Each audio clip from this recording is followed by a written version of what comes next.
Philippine press its initial pages. The first Philippine newspaper was published in 1811. Del Superior Gobierno was established with the Spanish Governor-General himself as an editor. Its intended readers were local Spaniards and therefore the content was primarily news from Spain. La Esperanza in 1846, the first daily newspaper, it dealt with non-controversial subjects such as religion, science, and history. Diario de Manila, the best-edited newspaper, was suppressed by the Governor-General after 38 years of publication, allegedly for inciting the Filipino to rebel against the Spaniards. The history of the free press in the Philippines has its roots in nationalistic newspaper published in Spain and in Philippines during the Spanish colonial rule.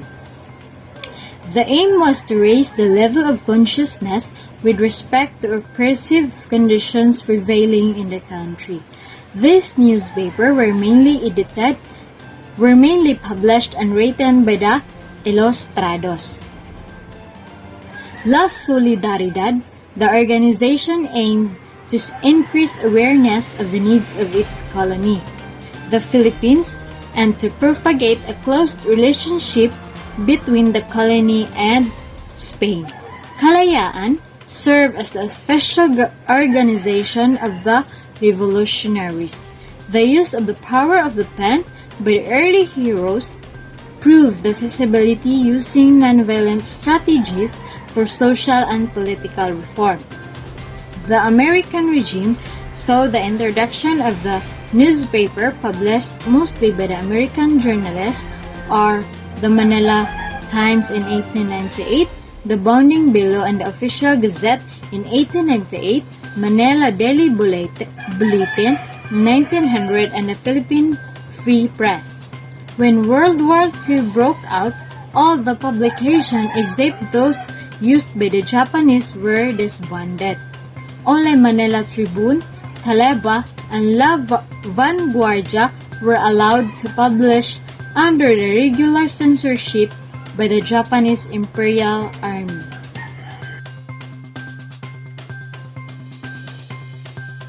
The Golden Age of the Philippine Journalism. The Golden Age of the Philippine journalism was happened in the year 1945 to 1972. It is the time of the post-war era to martial law times. Now, why does it was called the Golden Age? It was called Golden Age because it is a time of the presidency of late President Ferdinand E. Marcos. Now, the Philippine press during this time served as the watchdog of the government. It is also sensitive to the national issues and critical of the government's mistakes and abuses. Now, there are some notable editors and journalists during this time, and some of these were Mauro Mendez, Arsenio Lacson, Modesto Farolan, Leon Guerrero, Armando Malay, S.P. Lopez, and Jose Bautista. Now, the Philippine press during this time was forced into what we call the marriage of convenience with large business enterprises and political groups. Most of the newspapers during this time were wholly or partly owned by the large businesses complexes. During the year 1952, the National Press Club was organized to promote cooperation among journalists and uphold press freedom and the dignity of the journalist. In the year 1964, the Philippine Press Institution, or the PPI, was organized to foster the government and improvement of the journalism in the country.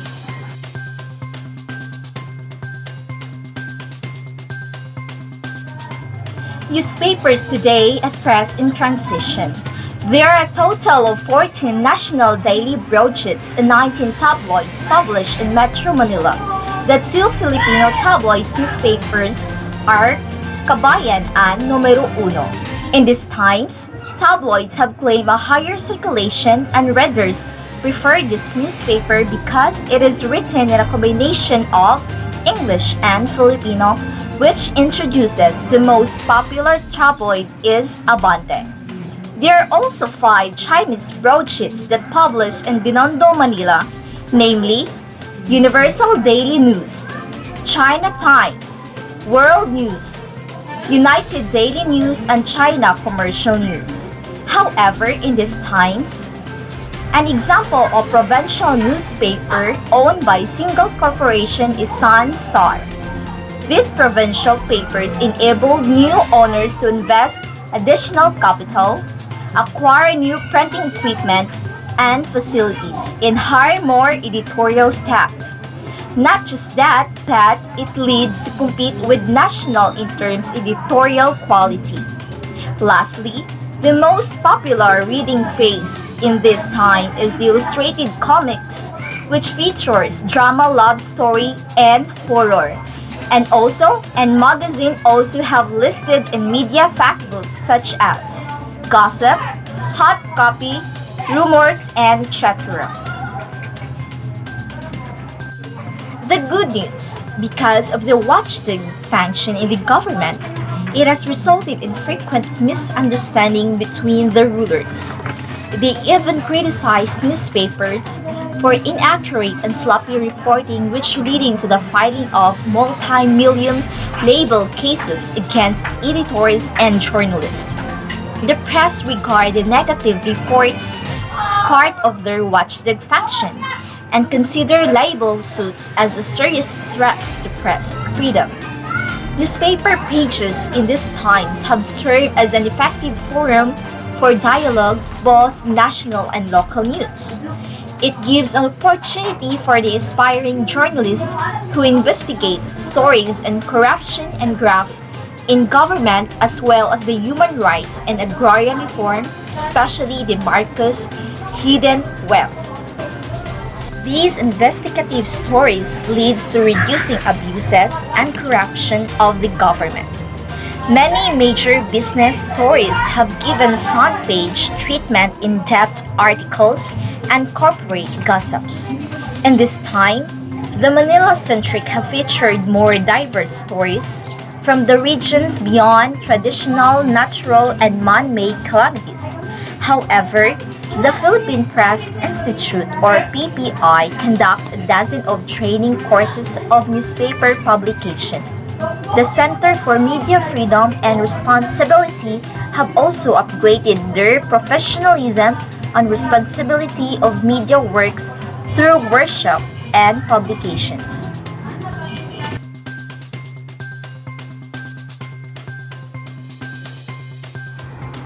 If there is a good news in the history of Philippine press, there is also bad news. A common complaint against the press is alleged tendency to sensationalize and to focus on conflict situations. Sensationalism is defined as exaggerating on minor one as to create a startling or scandalous effect. Critics say that the press sort of is unwritten editorial policy in order to sell or increase their circulation and of course attract more advertisers. A related concern is lack of follow-up stories. Journalists themselves acknowledge that one of their serious problems is envelopmental journalism, practiced by some of their colleagues. Envelopmental journalism is envelopes with some money distributed to journalists in return for a favor to a positive or negative publicity. The Philippine Press Institute has adopted the Journalist Code of Ethics.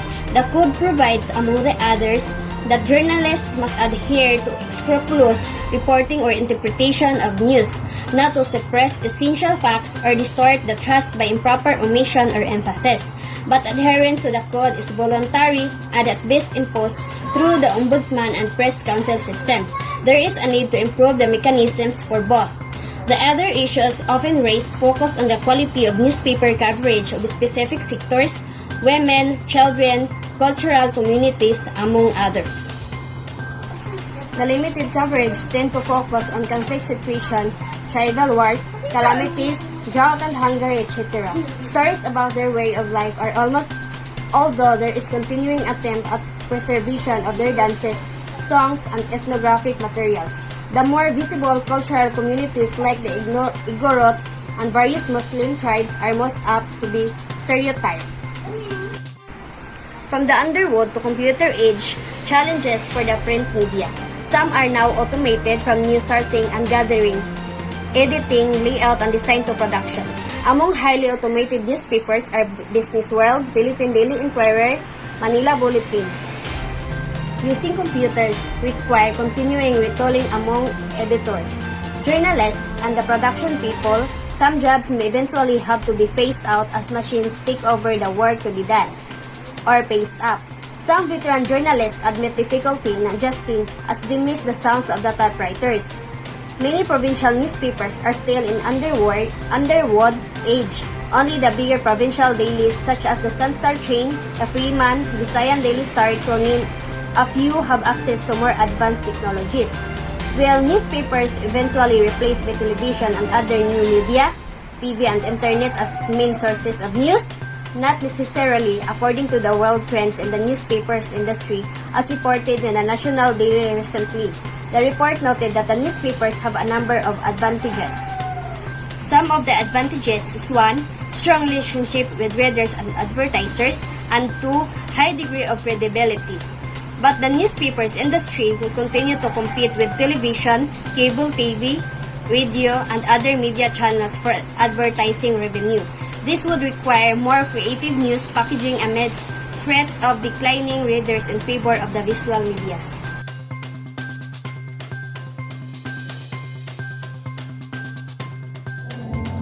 Now let's discuss about a newspapers. What is a newspapers?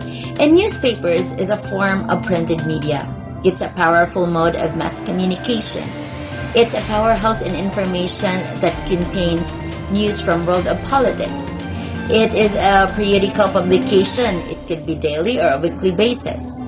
It contains articles of opinions, features, advertisements, and information of public interest.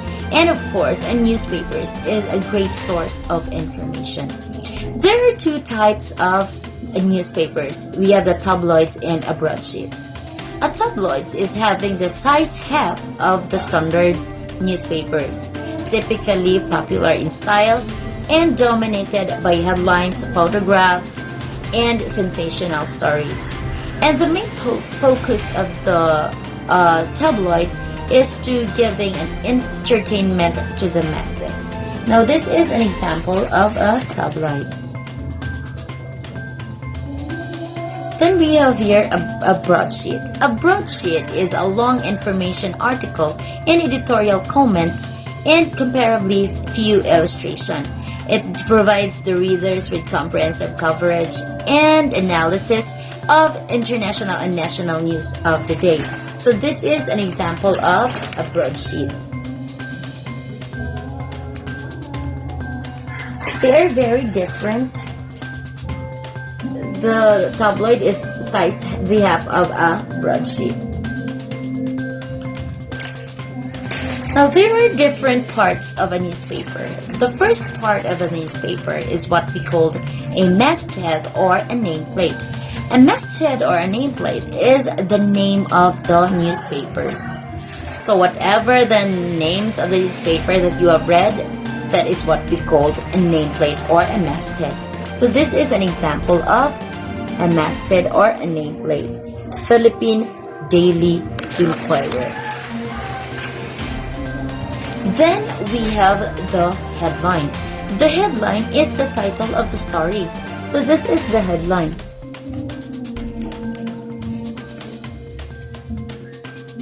Next to headline is the byline. The byline is the name of the writer appearing in the article.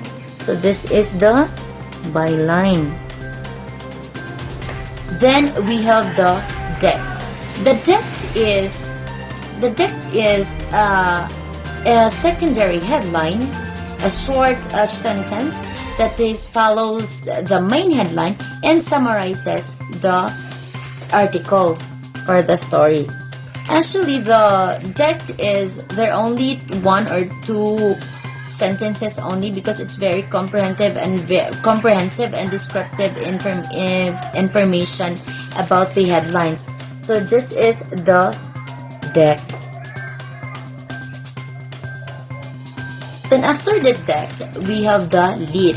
The lead is the first sentence of the story, informing the reader of how, what, when, where, or sometimes how and why. So this is the example of lead.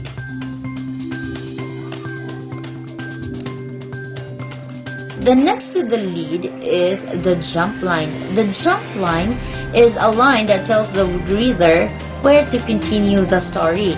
So some of newspapers, they put the end of the story right here. They put here continue reading to or continue to, something like that. But here, no, you cannot see. But here you can see like this. So this means that you're going to continue reading your story or the story, this one, in the A4 page. Then we have the graphic. The graphic is a combination of art and word, which helps to visually explain a story. So this is an example of a graphic. This one, and this one. Then we have the cut. The cut is a photo of illustration. It is called a photo of illustration. So this is what we call the cut. This photo. This one is the cut. Then we have the cut line. The cut line is a descriptive information about the photo. So it is also called a caption of the photo illustration. So if this is the photo illustration or the cut, this is what we call the cut line. This one right here. This one. This is the cut line. Then we have the photo credit. The photo credit is a reference to the source of a photograph. As you can see, this example, there's no reference they put in here. There's no reference at all. But also I give another example of a reference or a photo credit. This one is an example of a photo credit. This one, the reference for this photo. Another one we have here. This one. That one. That is a photo credit again. And the last one, we have the index. The index is an alphabetical list of the article or a table of contents. It could be subjects, names, persons, personal notices, advertisement, or any articles that is alphabetically in list. So this is an example of an index. This one, actually the index is written in bold text like this. This one,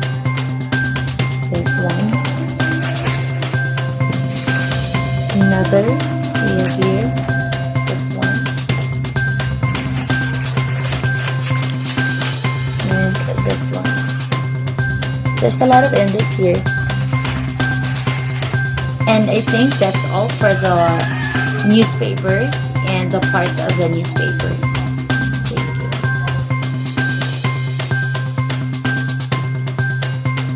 Let's proceed to the newspaper section. There are 11.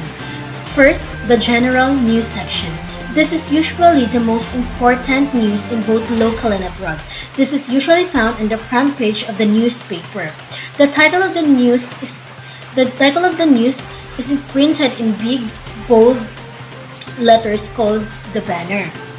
Here, this is the general news section.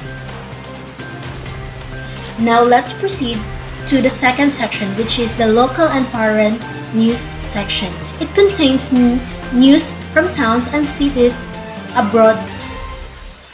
from abroad. Here, second page, we can find the local and news section. Here. Now, let's proceed to the third one, which is the editorial page. Editorial page contains articles called editorials. Editors gives views and opinions of the editor or publish on certain issues or events. Here. Most newspapers, as you can see, most newspapers have editorial banner for the editorial page. Here. This is an example of the editorial page. Now let's proceed to the sports page. This section contains news on events containing sports from in and out of the country. This section also contains well-known people in the sports world. For example, this. The same with the editorial page, it has banner written sports in here.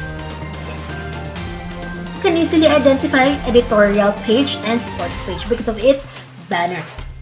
Here. Now let's proceed to the fifth one, which is the classified ad section. It contains advertisements that fall under the categories like help, wanted, for lease, for sale, and wanted to buy. Here is the classified ads. As you've noticed, classified ads. As you can notice here in the classified ads, there is numbers of the employers, which you can call if you want to be employed or if you want to apply in a certain job. Now for the sixth one, which is the business and finance section. It contains businessmen and people who are interested in business with information on banking, foreign exchange rates, imports and exports, and prices of the common commodities. For example, since I don't have a newspaper example, I have here a printed one. This. Now let's proceed to the entertainment section. It contains info about movies, radio, television, and other activities for entertainment.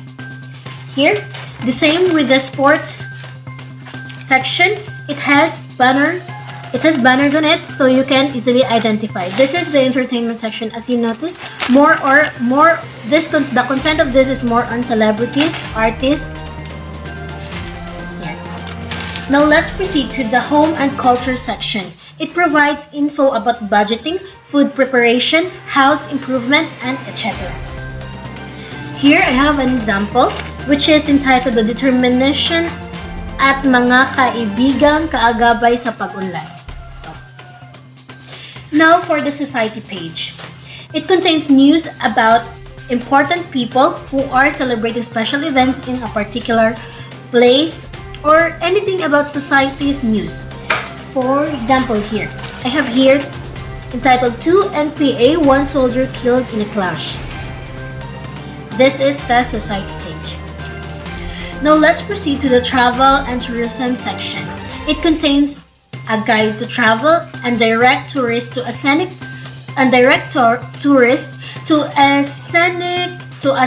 vacation spots and gives information on the activities in this place, just like this. Manila Bulletins, Travel and Tourism, a Secret Garden. Here. Now for the last one, which is the announcement and obituary pages. It provides information about the activities of different religious sections and also for the list of people who recently died and the time and place of their burials.